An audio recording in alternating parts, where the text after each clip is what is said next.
Hello friends, welcome to easy recipes by Nargis. இன்றைக்கி நம்ம ரொம்ப ஈஸியான டேஸ்டியான தக்காளி ரசம் எப்படி செய்யலான்னு பார்த்துடலாமா? நம்ம இன்றைக்கி ஒரு 5 பேர் சாப்பிட்ற மாதிரி ரசம் பண்ண போகிறோம். அதுக்கு என்னென்ன பொருட்கள்லாம் தேவை நம்ம பார்த்துடலாமா? முழு மிளகு 1 ஸ்பூன் எடுத்துக்கோங்க. அதில் பாதி லெவலுக்கு ஜீரகம் எடுத்துக்கோங்க. அதுக்கப்புறம் கொஞ்சோண்டு ஒரு நுள்ளி போல் வெந்தயம் எடுத்துக்கோங்க. தக்காளி ரசம் பண்ணுறதுக்கு நல்ல பழுத்த தக்காளியாக இருந்தால் ரொம்ப நல்லாயிருக்கும். 3 எடுத்துக்கோங்க.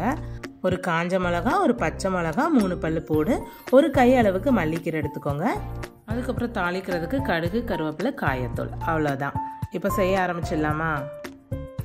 மிளகு, ஜீரகம், வெந்தயம் இந்த 3ஐயும் முதல்ல திரிச்சு எடுத்துக்கலாம். இந்த மாதிரி கொரகொரன்னு திரிச்சுக்கோங்க. அதுக்கப்புறம் 3 பல்லு பூண்டு, ஒரு பச்சை மிளகா, ஒரு வரமிளகா, இது 3ஐயும் லைட்டாக திரிச்சு எடுத்துக்கலாம். இந்த மாதிரி ஆகிடும். அதுக்கப்புறம் நம்ம எடுத்து வச்சுருக்க 3 பழுத்த தக்காளி அதையும் நம்ம சேர்த்துடலாம். நல்லா அரைச்சிக்கலாம். தக்காளி முழுசாக இல்லாமல் எல்லாமே இந்த மாதிரி ஜூஸ் ஆகிற மாதிரி அரைச்சிக்கோங்க. அதுக்கப்புறம் நம்ம எடுத்து வச்சுருக்க கொத்தமல்லி கீரையை இந்த மாதிரி உள்ளே சேர்த்து லைட்டாக திரிச்சு எடுத்துக்கோங்க.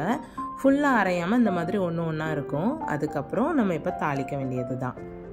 1 டேபிள் ஸ்பூன் தேங்காய் எண்ணெய் சேர்த்துக்கோங்க. எண்ணெய் கொஞ்சம் காயட்டும். காஞ்சதுக்கப்புறம் கடுகு சேர்த்துக்கோங்க. கடுகு பொரியட்டும், அது வரைக்கும் நம்ம வெயிட் பண்ணிக்கலாம். கடுகு பொரிஞ்சதுக்கப்புறம் நம்ம எடுத்து வச்சுருக்க கருவேப்பிலையை இதில் சேர்த்துடலாம். உங்களுக்கு வெங்காயம் வேணும்னா நீங்கள் சேர்த்துக்கோங்க.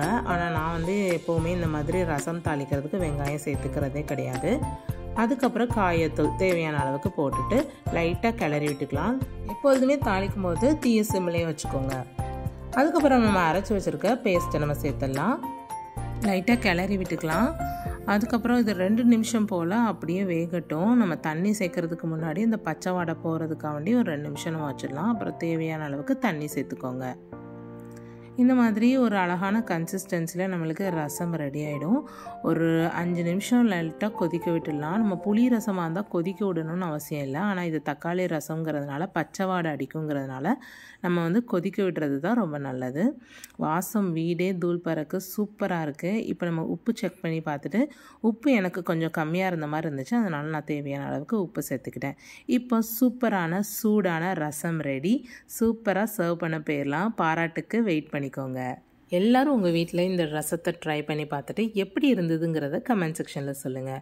அண்ட் இந்த வீடியோ உங்களுக்கு ரொம்ப பிடிச்சிருந்துச்சுன்னா கண்டிப்பாக ஈஸி ரெசிபீஸ் பை நர்கீஸை சப்ஸ்கிரைப் பண்ணுங்கள். Thank you so much.